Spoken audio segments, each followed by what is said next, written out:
صل علی محمد وآل محمد وعجل فرجهم. اعوذ باللہ من الشیطان الرجیم. بسم اللہ الرحمن الرحیم.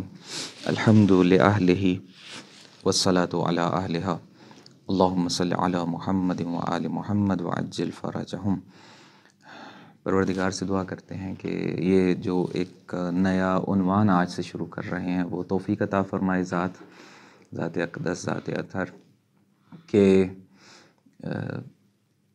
ہم بہتر انداز سے اس چیز کو بیان کر سکیں، سمجھ سکیں اور پیش کر سکیں، اور جس اہمیت کے پیش نظر اس عنوان کو لینا چاہ رہے ہیں پروردگار توفیق عطا فرمائے کہ اس کو پائے تکمیل تک بھی پہنچا سکیں. ایک دفعہ خاندان عصمت و طہارت پر صلوات بھیجیے گا.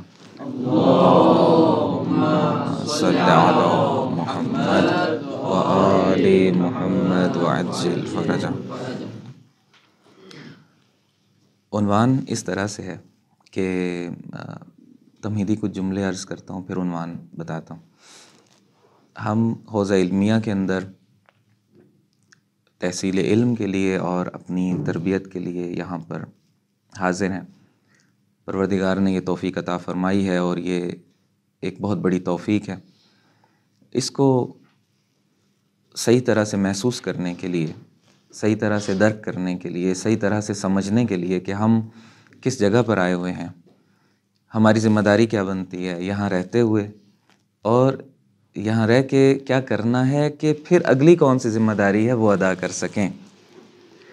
یہ ساری چیزیں سمجھنے کے لیے اس چیز کو سمجھنا ضروری ہے. وہ کیا ہے؟ حوزہ علمیہ. خود حوزہ علمیہ کو سمجھا جائے.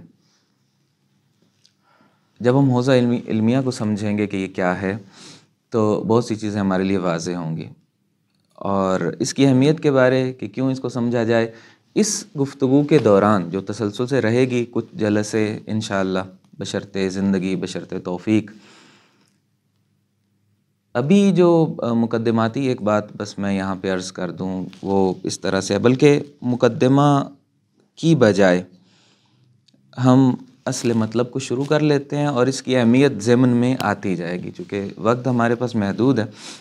ایک دفعہ اور صلوات بھیجیے گا. اللہم صل علی محمد وآل محمد وعجل فرجهم. امام عصر اجل اللہ تعالی فرجہ الشریف ارشاد فرماتے ہیں کہ وَأَمَّا الْحَوَادِثُ الْوَاقِعَةُ فَارْجِعُوا فِيهَا إِلَىٰ رُوَاةِ حَدِيثِنَا فَإِنَّهُمْ حُجَّتِي عَلَيْكُمْ وَأَنَا حُجَّةُ اللَّهِ.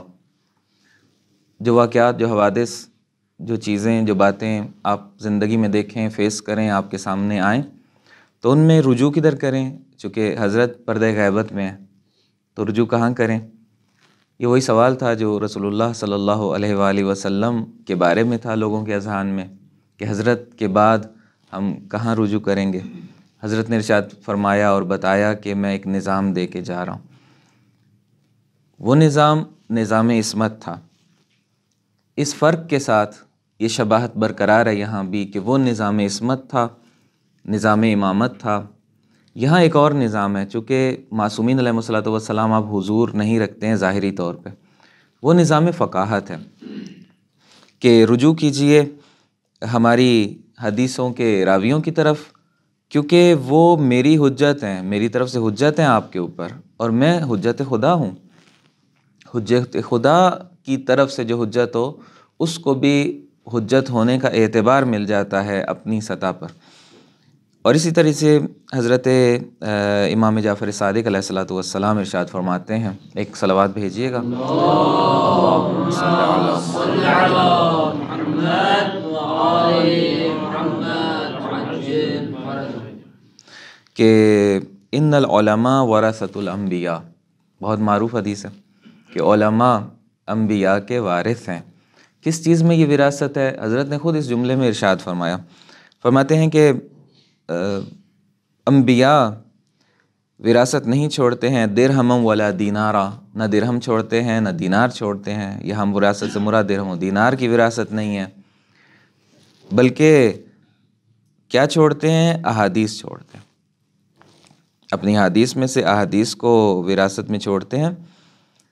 جس نے اس علمی وراثت میں سے جتنا لے لیا اس کے حصے میں ایک بہت بڑا حصہ آیا. یہ علمی وراثت کی بات حضرت نے ارشاد فرمائی. یہ علمی وراثت آج جس شکل میں موجود ہے اس کو ہم کہتے ہیں حوزہ علمیہ. حوزہ علمیہ کیا ہے؟ حوزہ علمیہ کی تعریف کیا ہے؟ سب سے پہلے ہم دیکھتے ہیں کہ یہ ایک فلسفے کی زبان میں کہا جائے تو اعتباری وجود ہے. وجود اعتباری ایک وجود حقیقی ہوتا ہے. ہم اس کے جو اہم اراکین ہیں، ارکان ہیں، اس کے عناصر ہیں جن سے یہ مل کے تشکیل پاتا ہے، اگر ہم اس کو سمجھنا شروع کر دیں تو ایک حد تک ہم اس کی تعریف کے قریب ہو جائیں گے. حقیقی تعریف حد تام جس کو کہتے ہیں منطق کی زبان میں، وہ شاید نہیں ہوگی، لیکن بالآخر اس کو سمجھنے میں بہت حد تک ہمیں مدد مل جائے گی کہ حوزہ کیا ہے. جو اس کو وجود دے رہے ہیں، جو عناصر جن ستونوں کے اوپر کھڑا ہوا ہے، ان کو اگر سمجھنا شروع کر دیں ایک ایک ایک ایک کر کے، تو ان ساری چیزوں کا مجموعہ ہمیں ایک طرح سے اس کی ایک حد تک تعریف تک پہنچا سکتا ہے. تعریف ان مقومات کے ذریعے سے ہوتی ہے. ایک اور طرح کی بھی تعریف ہوتی ہے کسی چیز کا ٹارگٹ، ہدف اور غایت کو دیکھ کے. یہ بھی تعریف کی تعریفوں میں سے ہے. یہ چیز کرنا کیا چاہتی ہے، یعنی حوزہ علمیہ کرنا کیا چاہتا ہے، وہ چیزیں بیان کر کے اس طریقے سے بھی تعریف کی جا سکتی ہے. کن ارکان کے اوپر کھڑا ہے، اس انداز سے بھی تعریف کی جا سکتی ہے. اور ہم یہاں پہ آج دونوں کو بیان کرنے کی کوشش کریں گے. یہ ایک ہماری آج کی گفتگو تمہیدی گفتگو ہے جس میں ہم حوزے کی تعریف پہ آج بات فقط کریں گے، اس سے زیادہ بات نہیں کر پائیں گے اپنے وقت کے مطابق. سب سے پہلے دیکھیں کہ حوزے میں کون تربیت پاتے ہیں؟ عالم دین. فارسی میں کیا کہا جاتا ہے؟ روحانی. فارسی کے مطابق روحانی، یا ہم اپنے معاشرے کی بات کریں تو عالم دین. یہ زیادہ اچھی اصطلاح ہے روحانی کی نسبت. اس کے لیے روایات میں مختلف لفظ استعمال ہوئے ہیں. مثلا خود عالم کا لفظ روایات نے ہمیں دیا ہے. وارث پیغمبر صلی اللہ علیہ وآلہ وسلم ہونے کا لفظ روایات نے دیا ہے. جانشین پیغمبر قرار دیا ہے اہل علم کو. اسی طریقے سے اسلام کے قلعے قرار دیا ہے علماء کو، فقہا قرار دیا، یعنی گہرائی سے دین کو سمجھنے والے. یہ خود لفظ روایت نے دیا ہے. اور منذر قوم کو انذار کرنے والے، یہ سارے وہ لفظ ہیں جو روایات نے عالم کو دیے ہیں. اب آتے ہیں تعریف سے پہلے اس نقطے کی طرف کہ ہمیں کیوں پہچاننا ہے. یہ وہی بات تھی جو تمہید میں کہنے لگا تھا، پھر رک گیا کہ بات شروع کر دیتے ہیں، آگے آئے گی انشاءاللہ. حوزے کو کیوں پہچانیں؟ برادران، ایک بہت بڑا خطرہ ہوتا ہے ہر چیز، ہر فیلڈ کے اندر تھریٹ ایک بہت بڑا ہوتا ہے. وہ تھریٹ یہ ہوتا ہے کہ انسان اپنی بنیاد سے کٹ جائے. ایک آدمی کہ جس کو پروردگار نے بہت عظیم والدین عطا کیے ہوں، لیکن وہ اپنی اس اصل سے کٹ کے زندگی گزار رہا ہو، اپنی اس بنیاد سے کٹ کے زندگی گزار رہا ہو، تو وہ ایک طرح کی یتیمی کی زندگی ہوتی ہے جس میں نہ خود اس کو پتہ ہوتا ہے میں کیا تھا، کس جگہ سے تعلق رکھتا ہوں، نہ لوگ اس کو وہ اہمیت دے رہے ہوتے ہیں. بچھڑ گیا والدین سے، یا اس نے پہچانا ہی نہیں والدین کو بڑے ہو کے. ہم اسی طریقے سے اگر حوزے کو نہیں پہچانیں گے جس سے تعلق رکھتے ہیں، تو ایک لحاظ سے یتیمی کی زندگی گزار رہے ہیں حوزے کے اندر رہتے ہوئے. یتیم ہے. یہ مطالب میں سارے کے سارے ان کی بنیاد جو رہے گی ہماری، وہ پہلے منبع عرض کر دیتا ہوں. حضرت آیت اللہ اعرافی جو رئیس حوزہ علمیہ ہے اس وقت، جامعۃ المصطفیٰ کی ریاست تھی پہلے ان کے پاس، ابھی پورے حوزہ علمیہ کی، معذرت چاہتا ہوں، ان کے بیان کردہ جو حوزے کے متعلق مطالب ہیں، یہ ہماری گفتگو اسی کے مطابق رہے گی انشاءاللہ. یہ ریفرنس اس لیے دے رہا ہوں کہ کل کو مطالعہ کرنا چاہیں، دیکھنا چاہیں تو مواد موجود ہے، کام ہوا ہے اس پہ. ایک صلوات بھیجیے گا خاندان اہل بیت پر۔ اللہم صل علی محمد وآل محمد وعجل فرجهم۔ وہ فرماتے ہیں آیت اللہ عرافی کہ انسان جس ادارے میں پڑھ رہا ہوتا ہے یا جس ادارے سے منسلک ہوتا ہے، اگر اس کا بیک گراؤنڈ، پس منظر اور اس کا تاریخچہ چند دہائیوں پہ فرض کرے مشتمل ہو تو وہ اس پر فخر و مباحت کرتا ہے، اپنے لیے ایک ویلیو حاصل کرنے کی کوشش کرتا ہے، اعتبار کسب کرنے کی اور حاصل کرنے کی کوشش کرتا ہے کہ میں اتنے قدیمی انسٹیٹیوٹ میں پڑھتا ہوں یا وہاں سے پڑھا ہوا ہوں، فلاں یونیورسٹی سے پڑھا ہوا ہوں، 40 سال پہلے کی بنی ہوئی ہے، 60 سال پہلے کی بنی ہوئی ہے، 100 سال پرانے ادارے سے میں پڑھ کے آیا ہوں، ایک ویلیو حاصل کرتا۔ ہم جس ادارے میں ہیں حوزہ علمیہ کے اندر، اس کی تاریخ 1400 سال پرانی۔ جب چند دہائیوں پر مشتمل اداروں میں پڑھ کے انسان ویلیو حاصل کر رہے ہوتے ہیں، تو ہماری تاریخ رسول اللہ صلی اللہ علیہ وآلہ وسلم سے شروع ہوئی ہے۔ حضرت نے اپنے شاگردوں کو پڑھانا شروع کیا بٹھا کے، پھر ائمہ اطہار علیہم السلام کے اصحاب اور ان کے سلسلے، اور پھر انہوں نے علماء کا یہ سلسلہ قائم کیا۔ کبھی تاریخ کے اندر اس انسٹیٹیوٹ کے اندر کوئی انقطاع نہیں آیا ہے، پوری تاریخ آپ پڑھ کے دیکھ لیجئے۔ کمی ضرور آئی ہے بعض اوقات، حکومتوں کا پریشر، مخالفین کا پریشر، کبھی انڈر گراؤنڈ چلے گئے، منظر سے ہٹ گئے، یہ ہوا ہے ہمارے ساتھ، ہمارے اس ادارے کے ساتھ، ہمارے اس انسٹیٹیوٹ کے ساتھ جس سے ہم منسلک ہیں، جس کی وجہ سے ہم حوزوی کہلاتے ہیں، لیکن کبھی طول تاریخ میں یہ تسلسل کٹا نہیں ہے، ٹوٹا نہیں ہے۔ تو کتنا قابل افتخار ہے یہ سلسلہ ہمارے لیے۔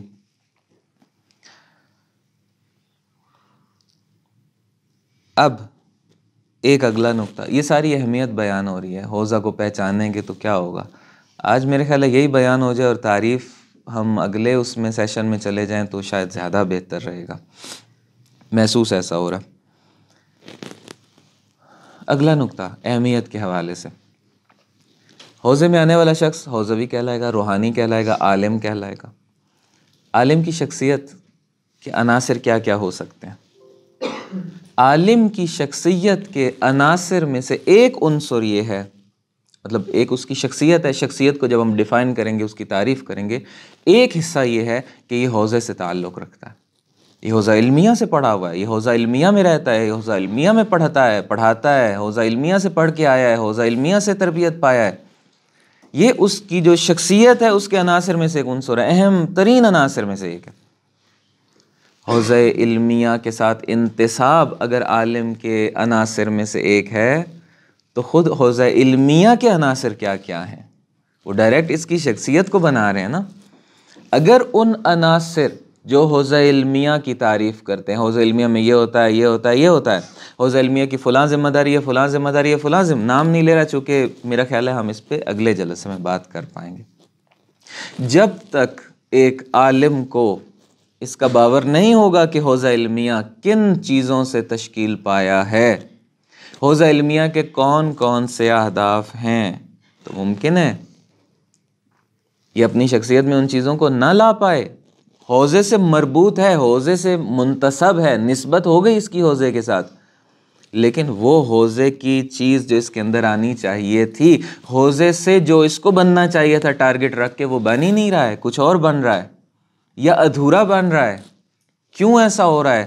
چونکہ اس کو پتہ ہی نہیں ہے کہ اصلی ترین کام کیا تھا حوزے کا، بس اس کی شخصیت ادھوری رہ جائے گی، یہ اپنی شخصیت اور اپنی ہویت کھو بیٹھے گا یا حاصل ہی نہیں کر پائے گا۔ تو ایک بہت ہی اہم چیز ہے ہمیں اپنی شخصیت کو پہچاننے کے لیے کہ ہم اپنی شخصیت کو تشکیل دینے والے عناصر کو پہچانیں، کوئی عنصر کم تو نہیں چھوڑ رہے ہم لوگ۔ کیسے پتہ چلے گا؟ اہم ترین عنصر کو جان کے، اور بھی ہیں عناصر ہماری شخصیت کے، اہم ترین عناصر میں سے ایک ہے حوزے کو پہچانیں۔ ایک اور